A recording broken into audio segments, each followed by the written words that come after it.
manicure, foot spa, lip spa, complete parlor services, fully air-conditioned and the best place to relax. A convenient place to a beautiful view. Viamon Facial Center and Beauty Salon. Ana sa second floor, CTV Pawn Shop, Dala Narciso, adol sa Philcom o BBT. Matawag sa telepono 826-1188. Look good, feel good, boost your self-confidence at Viamon Facial Center and Beauty Salon. Bukas sila alas 8 media sa buntag hangtod sa alas 8 sa gabi, Lunes hangtod sa adlang Domingo. Wala ilang brownout kay dila lang kaugalingon na standby power. In 1970, RPN started the first TV newspaper program in the country. Informative, straightforward, unbiased, and trusted for years. It remains the longest-running English newscast on Philippine television. The RPN Newswatch with RPN Newscast, Monday to Friday, here on RPN.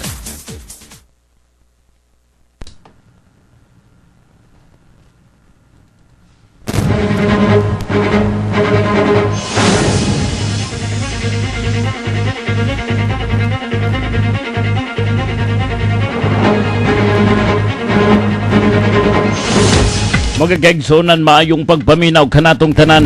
Ano na usab ang mga detalye sa atong mga balita. Gikan dinhi sa atong kaugalingong tungkaran.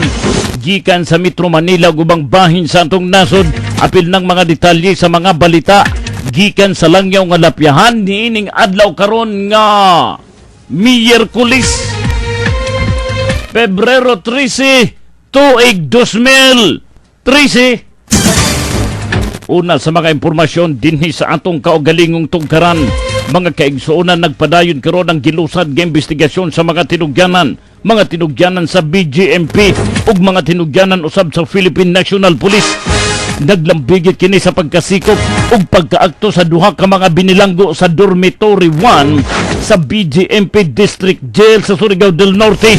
Naglambigit kini sa paghupot ug paggamit sa gitawag nga shabu. Ang mga tinugyanan sa BGMP pinaagi kanila Senior Jail Officer Abidijos og Senior Jail Officer Muran. Nakaakto kini atol sa ilang gipahigayong inspeksyon sa Dormitory 1 sa BGMP District Jail sa duha ka mga binilanggo nga naghupot sa shabu. Apil na ang mga parapernalyas nini mismo didto ilawom sa ilang silda. Sa investigasyon nga gilusad sa mga tinugyanan, giila ang mga piniriso nga sila Roel Cui o Joseph Huwabi. Pulos kini mga hingkod ang pangidaron ug mga piniriso sa naisgutang BGMP District Jail.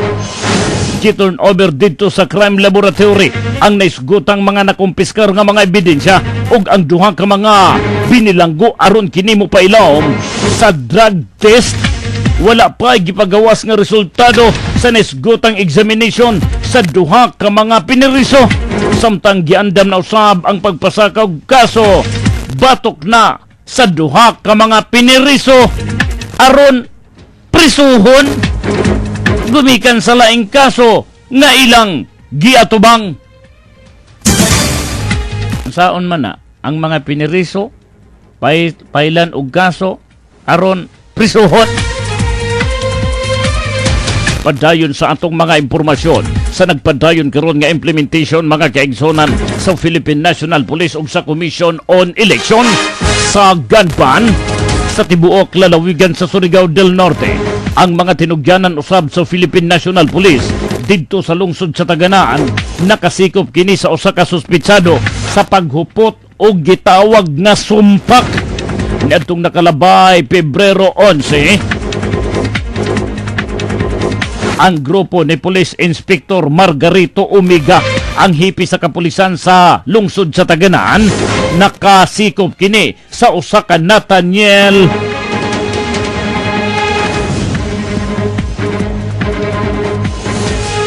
Hapay, hingkod ang pangidaron nga taga-barangay Asusina, lungsod sa Taganaan. Matod pa sa mga tinugyanan sa kapulisan nga ilang nasikop ang naisgutang suspitsado kinisubay sa implementasyon sa gun ban nga gipatuman usab sa ilang lungsod. Sa pagkakaroon, gihikay da ang pagpasakaw kaso batok na sa naisgutang suspitsado gumikan sa violation sa gipaimplementar nga gun ban.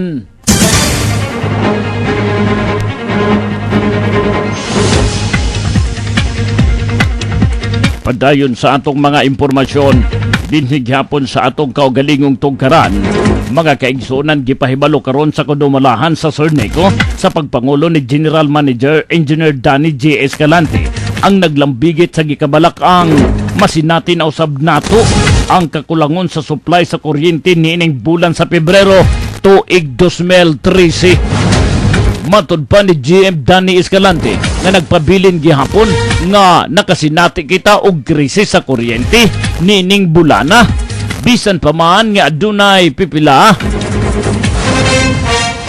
ka mga private supplier sa kuryente apan dili gihapon kini igo sa tukmang pagpanginahanglan sa kuryente dinhi sa tibok area coverage sa Sorneco. Gipahibalo ni General Manager Engineer Danny J. Escalante nga gikatakda nga ipatuman na usab ang voluntary power load curtailment dinhi sa atong dabit. Subay na usab kini sa advice sa National Grid Corporation of the Philippines.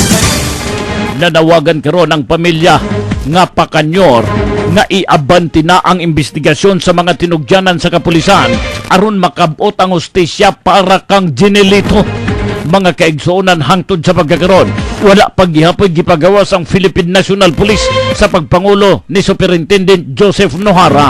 Unsa na ang final result sa investigation nga gilusad sa mga tinugyanan sa kapulisan sa pagkaigo na sa 15 anyos nga batang lalaki nga si Ginelito Pacanyor sa layaw nga bala niadtong pagsugat sa bagong tuig. Kung atong mahinumduman, pipila ka mga bulan nga nalandig sa tambalanan si Ginelito, human nga naigo ang ulo niini sa bala sa kalibre 40. Gipailawom sa ubay-ubay nga mga operasyon sa pagkakaroon ang bagol-bagol sa mga bata. Wala paghihapon mataod kini sa iyang ulo mismo. Gumikan kay padayon pa man kini nagapailawom sa pagtambal og paabuton pa nga mulabay ang usa ka tuig adisir pa maibutang subli ang bagol-bagol sa mga bata nga naagipahimutang sa kilid nga bahin sa iyang lawas. May posibilidad nga mamahimong mas miserable pagyod ang kinabuhi ni Ginelito Pacanyor. Gumikan kay naglisod naman kini sa pagbati ug maglisod na usab kini sa pagsulti. Gumikan sa epekto niini ngadto sa iyang utok. Human ang daghang mga tabang nga ilang nadawat gikan sa mga nagpakabanang Surigao-non. Nakagawas si Pacanyor gikan sa tambalanan apan hangtod sa pagkakaron ang hustisya ilang gipaabot samtang ania ang mga pamahayag ug panawagan ni Kalanika Pacanyor ang inahan ngadto sa kapulisan. Panawagan ako sa pulis kung ako laman na mahidak pa na gayud adto nagpasalba tingod ang kumana nagpasalba sila nahitabo na ako anak na nalandig taon na ako anak dito sa butuan na way hinungdan. Inaot pa unta na mahidak pa na jaon kay kining ako gayud jaon si dako anon kay aron pabayaran gayud na ako anang mo gasto sa ospital tanan. Ang inahan ni Ginelito Pacanyor sa iyang panawagan sa Philippine National Police, paspasinan ninyo ang pagpahigayon sa investigasyon aron sa katapusan makabot na ni Ginelito ang hustisya.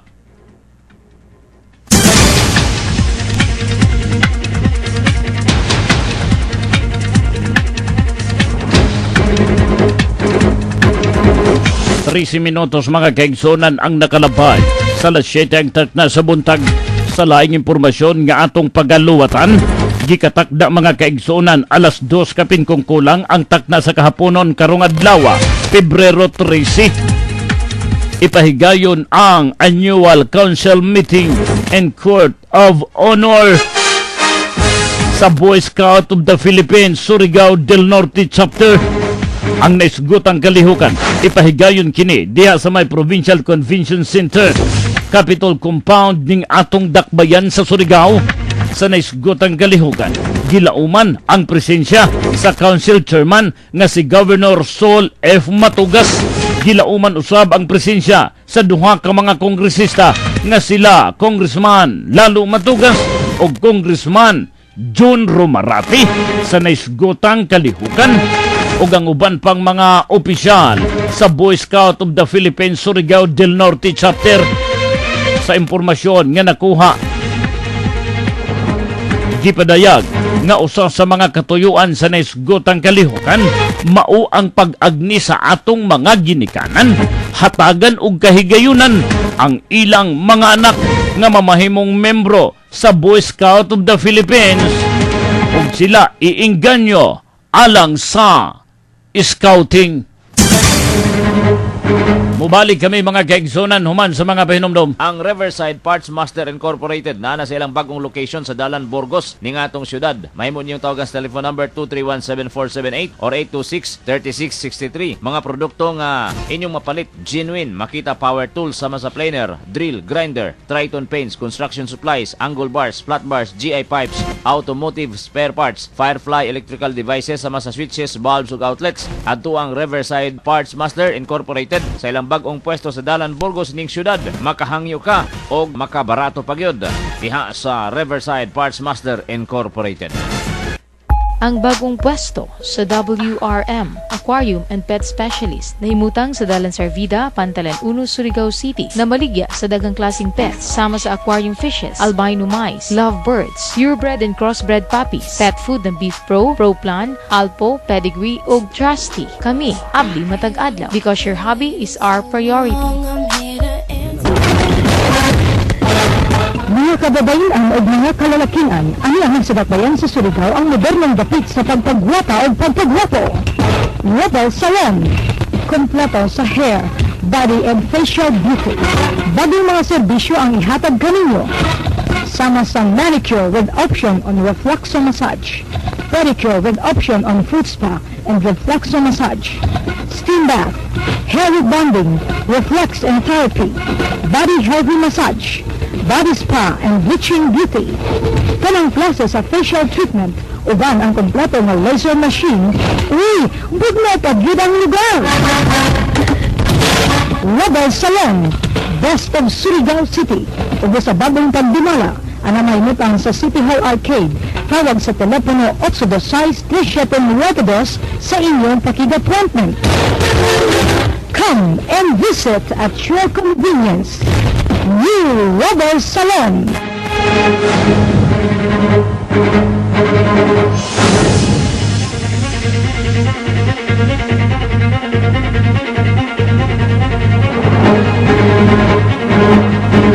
Padayon mga kaigsonan sa atong mga impormasyon o karon sa mga detalye sa atong mga balitang nasyonal. 17 minutos na mga kaigsonan ang nakalabay sa alas 7 ang tag na sa buntag. Sa pagkakaron, may giluwatang pamahayag nga mga pagdaig ang Commission on Election Kumilig sa nahimong desisyon sa Korte Suprema sa walaan ay paghatag sa tubag sa petisyon naglambigit kini sa airtime limit. Una nang gipadayag ang mga petisyon sa GMS7 o TV5 naglambigit kini sa ilang pagkwestiyon sa kahamubo lamang sa airtime para na sa mga political advertisement alang sa tanang mga kandidato sa maabot Mayo 13 nga eleksyon. Sa kabahindan sa Commission on Election, dako ang ilang pagpasalamat sa nahimong desisyon sa Korte Suprema nga wala anay gihatag o gipagawas ang temporary restraining order nga gipatuman karon niini nga airtime limit sa tanang mga kandidato.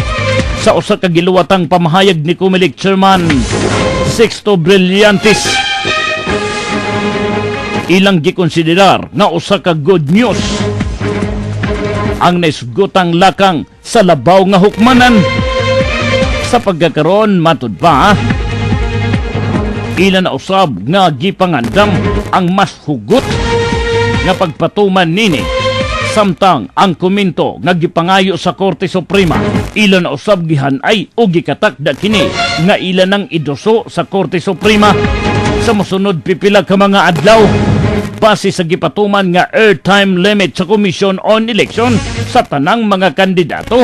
Hatagan lamang sila sa 120 ka mga minutos para sa TV advertisement og 180 minutos para sa tanang mga istasyonan sa radyo. Sa panig-usab sa kapisanan ng mga broadcaster sa Pilipinas, gipadayag nga dili matud pa kini makatarunganon nga mga lakang gumikan kay malimitahan man ang paghatag og mga impormasyon ngadto na sa atong mga kaigsuonan ilabi na kadtong nanimuyo sa lagyo nga mga lugar. Ang posibilidad nga kakulangon sa mga impormasyon nga makuha sa mga butante gikan sa usa ka kandidato masinati kini ilabi na sa lagyong mga lugar. Pero giinsister sa opisyal sa Commission on Election ngang ilang gipatuman karon pinasikad lamang kini kung unsa ang gikantar ilawom sa Fair Election Act. Impormasyon gikan gyapon sa kauluhan gihimaka karon sa National Bureau of Investigation NBI ang report nga naggikan kanila ang anggulong pagpakamatay sa matud pa testigok sa controversial nga kaso nga pagpamatay sa jurnalista nga si Jerry Ortiga. Matud pa sa National Bureau of Investigation Medico Legal Division Head Dr. Alvin David bisan pa man gitumbok sa autopsy report nga ang pagpitlok matud pa ang hinungdan sa kamatayon sa usa ka witness nga giila sa pangalang si Dennis Aranas apan dili pa kini mamahimong pinal ug wa kini maggikan sa National Bureau of Investigation ang naisgotang resulta sa gipahigayong pagkisusi. Ginsister sa opisyal nga ang gigamit matud pa nga termino sa naisgotang report usa kini ka medico legal parlance ug nagkinahanglan pa kini sa dugang mga mas ilawom pa og pinalapdan nga investigasyon. Una nang gipamahayag o gipasabot ni Secretary Laila De Lima sa Department of Justice ngadto na sa National Bureau of Investigation nga usa ka unofficial ang naisgotang resultado sa naisgotang report gumikan kay walay clearance nga naggikan sa Department of Justice. Naglambigit sa paglusad og autopsiya ug ang pagpagawas sa report o resulta sa naisgutan nga lakang.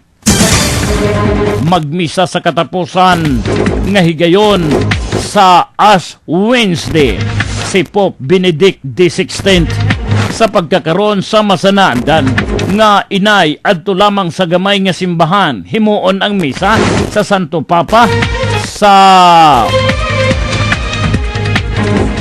Ash Wednesday. Karon adto na kini ipahigayon sa St. Peter Basilica. Kinihuman ang announcement nga opisyal nga giluwatan sa Santo Papa sa gikatakda nining pagkanaog sa iyang pwesto karong umaabot Pebrero 28. Matud pa sa Vatican City nga sukwahi sa kanhi nga mga naandan nga adto lamang sa gamay nga simbahan himuon ang misa sa Santo Papa. Karon ang Ash Wednesday Mass adto na gyud kini himuon sa Santo Papa sa St. Peter's Basilica. Ang desisyon sa Santo Papa una na kining giluwatan ni adtong nakalabay adlaw nga Lunes at ubangan sa mga opisyalis usab nga tag-a sa simbahang Katoliko. Usa sa mga nahimong hinungdan ug basihanan sa pag-resign sa Santo Papa mao ang iyang pangidaron ug ang dili maayo nga panglawas nini ang pagkamasakiton sa Santo Papa. Ang Santo Papa Pope Benedict XVI mao ang pinakaunang Santo Papa nga nag-resign sa nakalabay 600 na ka mga katuigan. Balita gikan gihapon sa kauluhan. Giwarningan karon sa Malacañang ang tanang mga kandidato sa administrasyon nga ayaw kamo kahadlok, ayaw kamo paghatag sa pagpangutong nga gihimo karon sa mga membro sa New People's Army sa mga lugar nga ilang giila, nga ilang baluarte. Una nang gikumpirmar sa Armadong Kusog sa Pilipinas ang extortion letter sa National o New People's Army. Ug may mga rich pa kini. Umay mga kantidad nga gisitar sa kada kandidato nga gustong mangampanya sa ilang mga baluarte sa New People's Army. Gipadayag sa pikas nga bahin ni Presidential Spokesperson Edwin Lacerda nga dili kinahanglan nga manghitabo ang naisgutang sitwasyon nga pagpangutong sa mga rebelde. Matod pa sa dugang pamahayag ni Lacerda nga ilan nang gipaabot ang naisgutang isyo ngadto na sa Armadong Kusog sa Pilipinas ug ilan nang gihisgutan kung unsa ang mga mamahimong lakang sa Armed Forces of the Philippines aron makalikay ang mga kandidato, ilabi na ang gikan sa administrasyon nga pangilkil sa mga rebelde.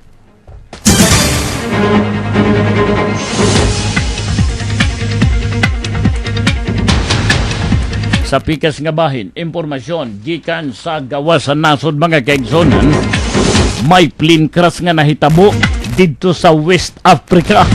Muabot sa 11 ka mga tao ang nangamatay sa panghitabong pagkahagsa sa usa ka aeroplano duol sa International Airport didto sa Monrovia sa may Liberia. Nasayran nga ang maong gidaghanon na apil niini sa mga nangamatay si General Soleimani Kilata Diallo nga mao ang nangulo sa Armadong Kusog sa West Africa. Mutambong unta sa usa kadakong kalihukan ang delegasyon ang pagpahigayon sa pagwitness nini sa Armed Forces Day dito sa Liberia sa dihang nahitabo ang pagkahagsa sa naisgotang aeroplano.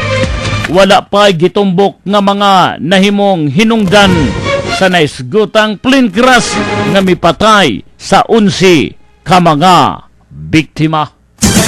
Sa paugnat sa kusog mga kaigsonan sa natad sa basketball, ang Charlotte gitapos na sa Charlotte ang 7-game winning streakers o streaks nga Boston Celtics sa score 94-91.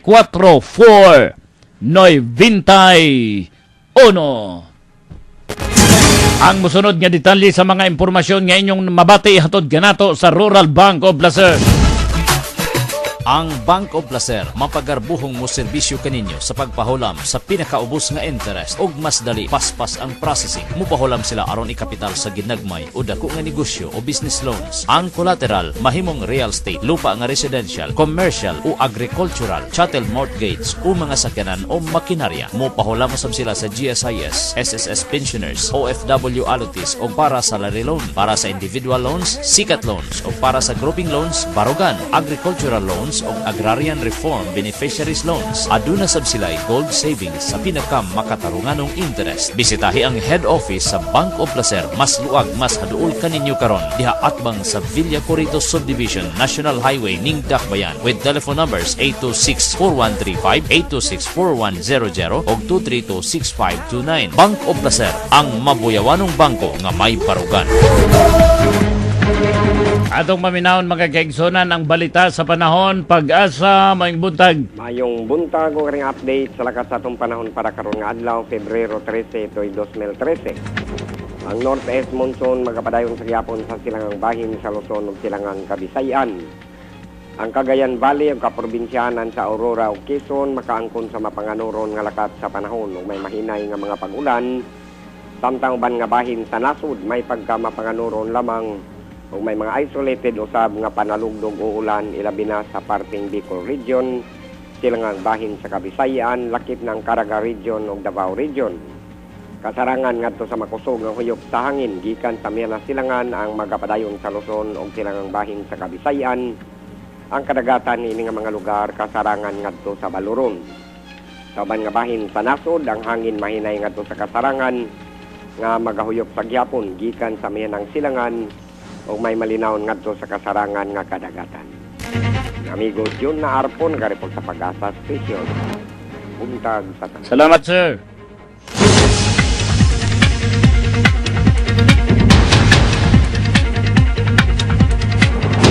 Mga kaigsunan, mo lamang kadtong naglangkob sa atong mga balita sa alas 7. Daghang salamat sa inyong pagpaminaw. Akong kauban si Engineer Eric Makatigbak. Kini si Lito Gibertas magpasalamat sa inyong pagpaminaw. Mayong adlaw nga Miyerkules kanatong tanan. In 1970, RPN started the first TV newspaper program in the country. Informative, straightforward, unbiased, and trusted for years. It remains the longest-running English newscast on Philippine television. The RPN Newswatch with RPN Newscast, Monday to Friday, here on RPN. Ang nagpakabana alang sa mga barangayan